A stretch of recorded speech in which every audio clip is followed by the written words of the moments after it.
they're going to have you graph this stuff. They want to know that you're really paying attention to what's going on here. So let's consider what this, and from our work from yesterday, the electric field outside is just going to be 1 over 4 pi epsilon naught Q over R squared, where R is greater than B. That it just looks like there's a charge inside. That our Gauss's law encloses a total charge of just positive Q. And then our electric field inside the shell is Q over R squared when R less than A. So I'm talking about being here, looking at the electric field at this moment or this point. It would just be that point charge, which I'm next to. Or if I'm out here, it would be as if the shell didn't exist and all I saw was the point charge there. Gauss's law talked about both of those. But then inside here, electric field 0, period. So our third way of stating that is the electric field equals 0 when R is between B and A. Now, if we were to have a Gaussian surface to talk about what's happening when we do that, I want you to think about the result of using a Gaussian surface to measure the electric flux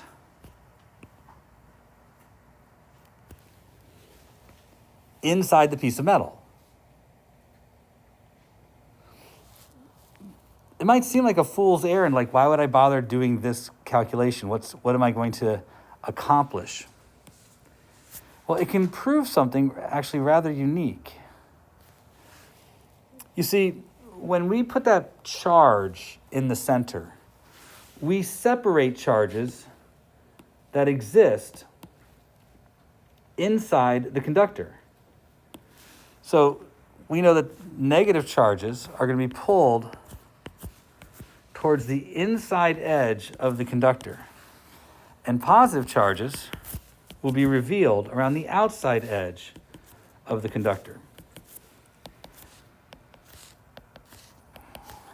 A very common question is to be asked how much negative charge is on the inside of your conductor.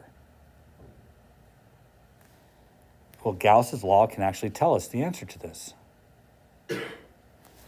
And the reason is actually kind of interesting. If we use that green surface as our Gaussian surface, the flux has to be 0. I don't have to prove that to you. The electric field is 0. So there is no electric flux. The first thing I want to make sure you have in your notes is there doesn't have to be a proof of this. Gauss's law doesn't have to show this. The electric field is a 0. The electric field being 0 inside the conductor supersedes Gauss's law. So even our integral here, there's nothing to prove about the electric field. I don't have to talk about what direction it is or anything. It is 0 inside any conductor. So this integral is 0 times 0 dot dA, which means the flux is 0 because the electric field is 0. You don't have to prove the electric field is 0 inside a conductor. It's the reverse. You have to know the electric field is 0 inside all conductors. You understand what I'm saying? You don't have to prove it. It is assumed to be true always. That means, by definition, Q enclosed has to equal epsilon naught times 0, or the Q enclosed has to equal 0. But there's two sets of Q. There's the positive Q that's in the center, plus there's the charge on the inside of the shell, which has to equal 0.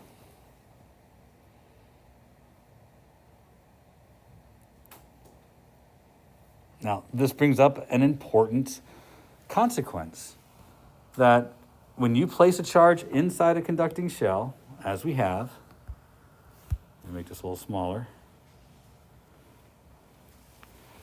the amount of charge inside the shell has to equal minus Q. It has to be that amount for the electric field to be zero.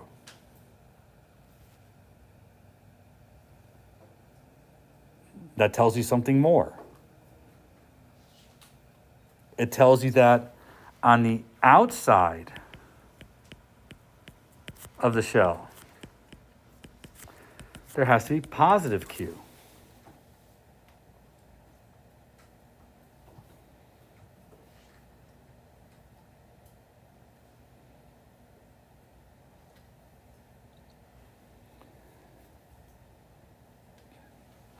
Now, the next 2 or 3 things I'm going to say, we're going to have to prove, but you need to write them down. There's something that happens because this is true. And a lot of students screw this up. The electric field here and the electric field here are not equal. Inside it's 0. But the electric field right before I get to the conductor will not be the same as electric field as I leave the conductor.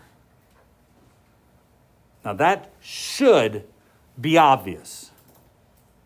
For example, when R equals B, when I'm right at the edge, or maybe just a little bit past it, the electric field is 1 over 4 pi epsilon naught times Q over B squared. And when R equals A,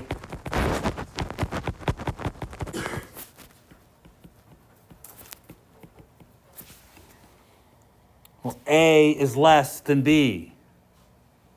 So the electric field here has got to be greater than the electric field here.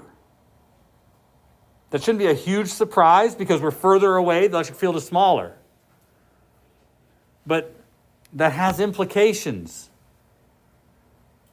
First, also look at this. This predicts that the 2 electric fields have to be less. Because on the inside of the... Okay, so the first thing is, even though the electric field is 0 inside the conductor, it's not the same amount just outside of it. They're different amounts. Because one of the first mistakes students make is when they start to graph what the electric field would look like for this. They make it the same amount, drop it to 0, and come back and make it the same amount and leave it, and that's not true. They are different amounts. Second, this minus Q is spread out over a smaller surface than this positive Q. This positive Q is spread out over a surface of 4 pi b squared, while the negative Q is spread out over 4 pi a squared. So there is a larger charge density inside than there is outside, which is why the electric field is bigger inside than it is outside, because it's related to the charge density. So although we have equal amounts of charge on the inside of the ring and the outside of the ring, they do different things. They create this change in the electric field from the inside of the shell to the outside of the shell. So this is the second implication. Now what this is going to mean is, I showed you, right? Like in this scenario, for this arrangement. Let me get all this stuff out of the way here.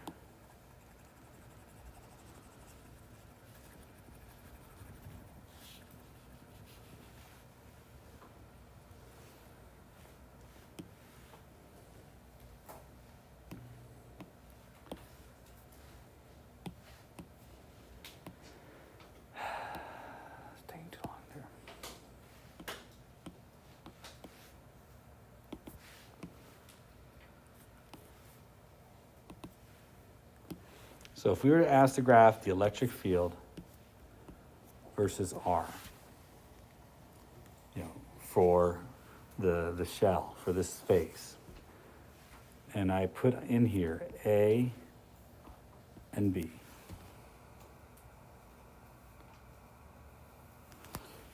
First, you can start immediately by saying, well, I know the electric field between A and B has to be 0.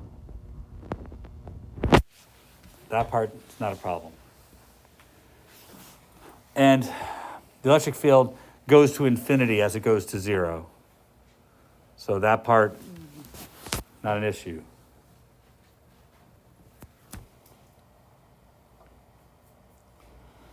But what you have to recognize is that it continues to decline. It follows that curve, so that although you don't actually put the dots there, the electric field just outside the shell has to be less than the electric field inside the shell. The shell interrupts that electric field, drops it to 0. Remember, this is still over A, this is over B. So naturally, the curve itself ends up being aligned as if it were there, but it's not. It disappears over the time that it's inside the conductor.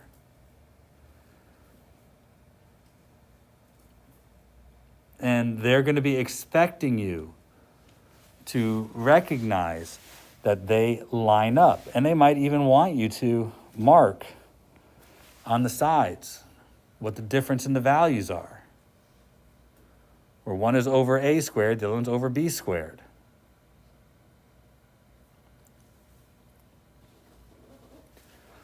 Now that's not even talking about the electric potential yet, but it is helping us get a grasp on what the electric field's like.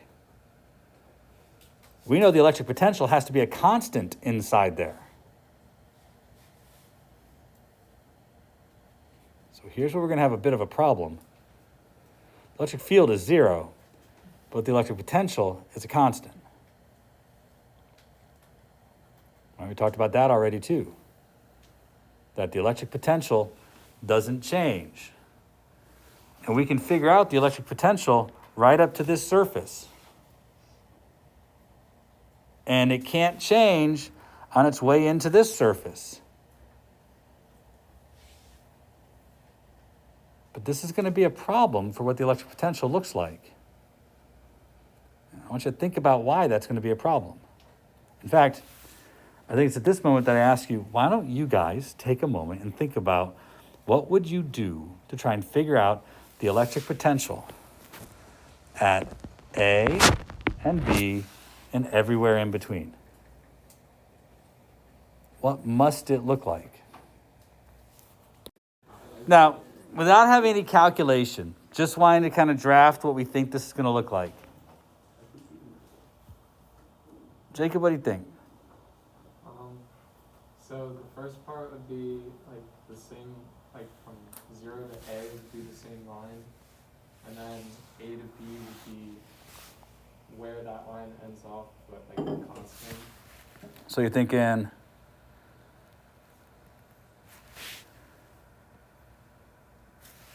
yeah, and then the first part still. first part still, what was that? How it looks in the first graph. Like that? Pretty much. Pretty much. Pretty much. What do y'all think? I agree with you. I also agree. I'm glad everybody agrees. That's good to know. Does it bother you that we're going to have a problem then? Yeah. Because it can't, distance changes. The reason I'm saying is because we've kind of identified why we've got this discrepancy, right? Why these don't meet up. But shouldn't this be Q over 4 pi epsilon naught times 1 over R? All the way up and through until we get to B? And then it stays constant? but our distance is getting smaller. Right? So what happens when we emerge here? Why?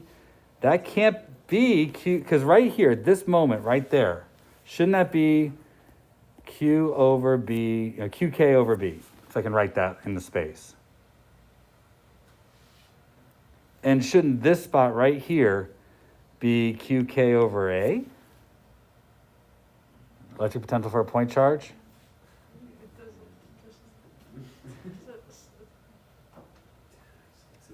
Do you see why maybe there must be something else going on? Even so, it doesn't seem to make perfect sense. So, there might be something more we have to do. Go ahead. I was thinking, wouldn't it be, as soon as it reaches the shell, it would begin to act like an infinite sheet instead, which is a constant?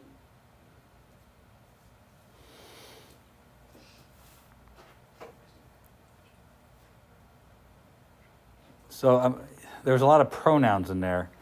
Can you maybe get rid of the pronouns and say what it is? Because you had like 3 it's in that word, in that sentence. So I was trying to parse them. I was thinking, when we did the infinite sheet, we ended up with a coefficient as our answer. And so, would that be what the electric potential is from A to B on like a... So if you were to zoom in by a great amount on that ring, then it would look like an infinite sheet. And so would that be the behavior of the electric potential from A to B? So you've got quite a bit right there. And here's why we need to be more careful than what we were talking about before. When we found the electric potential the first time for a point charge, if you don't remember how we came to the expression for the electric potential, it's incredibly it's incredibly important now. And when we're talking about the electric potential right here, we might feel like we can apply like just the equation to this point. But we actually can't. And the reason is because it assumed we were dealing with the same electric field from infinity all the way until we got to our point A. But we weren't. The electric field was the same from infinity to B, but then during the time that we are transitioning from A to B, the work done changes. Because we don't have to work against the electric field going from B to A. So our change in electric potential has to take that into account. So even though we are suddenly here closer to the point charge, it's not about how close we are to the point charge. It's how much work was done going from infinity to that point. Believe it or not, the electric potential at this point on the inside has to be KQ over B at this point. Because no work was done from here to here. There was no force required to push the charge through that space. It was more than what you were saying. You were saying that the electric field was constant, but it's not even constant. It doesn't exist. So the amount of work that it took to get to B ends up being the same amount of work to cross the section from B to A, because there's no electric field there. So this point right here, I don't know how to, I'm just going to have to exaggerate. There. This point right here at this side has to be at the same potential as this point here. You know, think about it from the standpoint of a little point charge, this little positive charge. It requires me to push on it this way to get it to move closer and closer and closer and closer to the shell right here. And once I get to that shell, when I'm there, the electric field suddenly becomes zero. It just drifts at constant velocity, I guess, until we get to right here. There is no increase in the amount of energy necessary to cross that threshold because there's nothing pushing me back. So it took no work to go from this point to this point. Now, once here, the electric potential is about how much work was done moving against the field. So although we might jump, and this is where you'll make mistakes on the test, you might jump to a conclusion of what the electric potential is here based on how far away you are from this charge. It's never been about how far away we are from that charge. The electric potential has been about how much work was done going from infinity to a point close to that charge. And no work was done here to here. So when we emerge over here, this is the electric potential on the inside of that shell. It starts lower than it would have if the shell didn't exist. Because during that time when we were going through the shell, we didn't have to do any work. We have changed the space by placing an area in space that has no electric field. So we've changed the space and therefore the electric potential.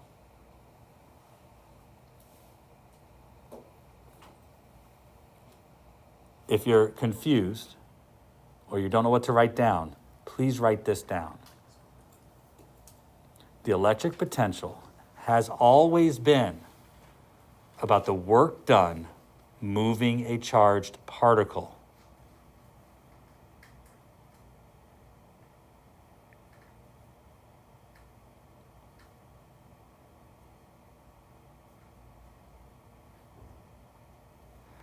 Our conclusions have sometimes been about how far away from a particle we are. Our conclusions sometimes have been about how far away from a particle we are.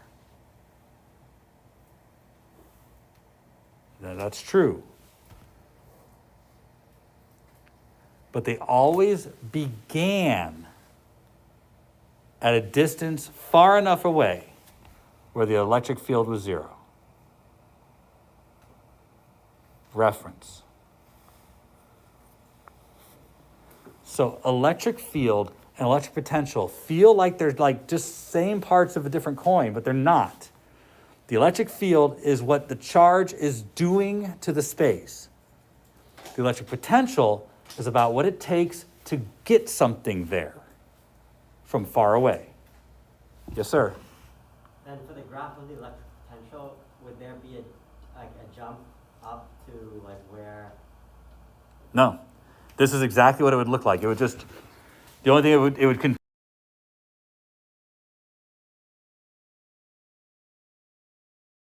It would continue as a 1 over r function as it got closer and closer to zero. But it would, basically, there would be slightly less energy in that region of space because of the area of space where there was no force acting on our particle. So the whole thing would be slightly lower than we would expect if the shell was taken away. Essentially what it means is that it's just easier to get from the inside shell to the outside of the shell. I'm sorry, from the outside shell to the inside of the shell because it takes away the electric field. So if you were to remove the shell, then you would move everything up. Yes. Okay. Yeah, that would be very difficult for me to do with all this stuff here, but you're right. If the shell was not there, then You want to continue from where it is at B. yeah, I'm just going to grab another color and say, it would do that if the shell weren't there. So it artificially lowers the potential of the space. Now, I know that's a lot to take in one day, and there's a whole lot happening here.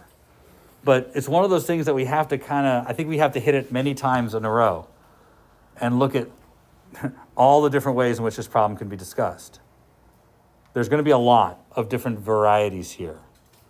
So what we're looking at is a neutral electric shell, meaning there's no charge being added to the system because of the shell. The shell has equal numbers of positives and negatives. They become separated due to the presence of this charge inside. There will be charged electric shells. For them, it's not going to look like this. It's going to be different. There's a different amount of charge associated with them. There's still no electric field inside an electric shell, even if it's charged. But we will still have to deal with the electric field and the electric potential. Now, the last thing I want to make sure you have in your notes that you really kind of nail with some highlighter or something is that although we deal with these electric shells as if they,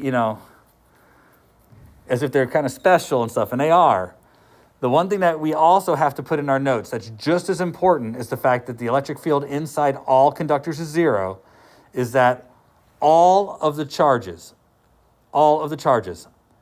in a conductor exist on the surface of the conductor and not inside. That one's a little freaky, but it's the truth. So on a conductor, all of the charge on a conductor exists on its surface and not inside. Now, we're not talking about the neutrality of the atoms inside. What we're saying is that any separation of charge immediately occurs at the surfaces. So when we put this charge in the middle here, oof, that's not helping me.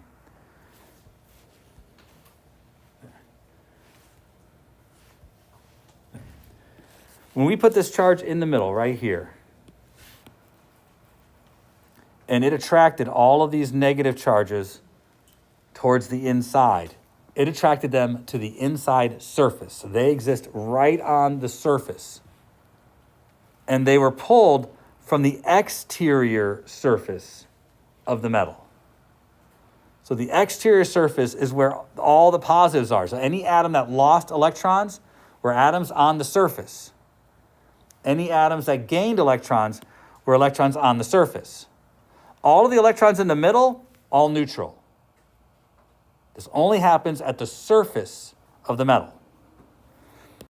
When we calculate the electric potential for a point charge, we ended up with 4 pi epsilon naught times Q over R as our expression for the electric potential.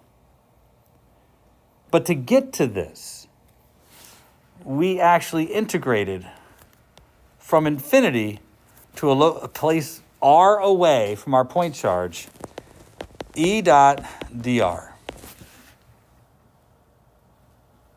Remember? So